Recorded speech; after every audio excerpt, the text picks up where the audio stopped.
Music Monday. William Smokey Robinson.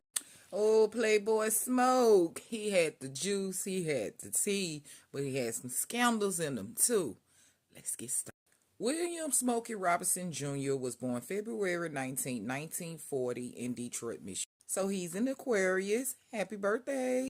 He's American R&B soul singer, songwriter, and a producer.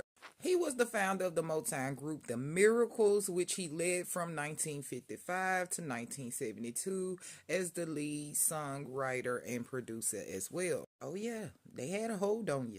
He retired from the group The Miracles in 1972 so that he could focus on his career as a vice president at the Motown Records. He eventually returned to the music industry as a solo artist, but eventually leaving Motown for good in 1999. Smokey grew up in a poor family in the North End areas of Detroit. With both his mother and father, he had two sisters, with his parents divorcing by the time he was age 3.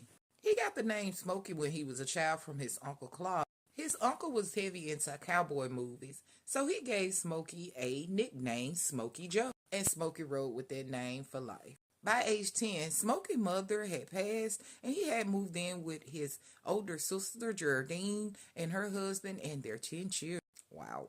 Throughout school, he was highly intelligent, averaged, and very athletic as well. However, Smokey's most interest was music, leading him to form the doo-wop group called the Five Chimes. Now, fun fact, Smokey used to live right down the street from Aretha Franklin. Even used to go to her house to play with her brother, and that's where he used to hear her playing the piano. He said he had known her since she was about 5 years old.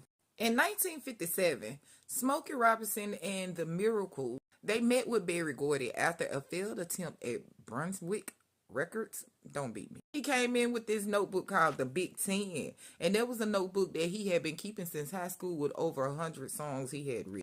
Berry was very impressed now with his vocals and his writing. And with Berry Gordy's help, the Miracles released their first single, Get a Job. But shortly after, by 1959, Smokey wanted to return back to school, and he did studying electrical engineering, but only 2 months later, he dropped out because the Miracles started to blow up. Now, Berry Gordy had formed the Tamla Records, which was reincorporated into Motown Records. And of course, the Miracles was one of the first groups to sign on. In the late 1960s, the group The Miracles recorded their first single to Motown, Shop Around, which was a multi-million hit. Between 1960 and the 1970s,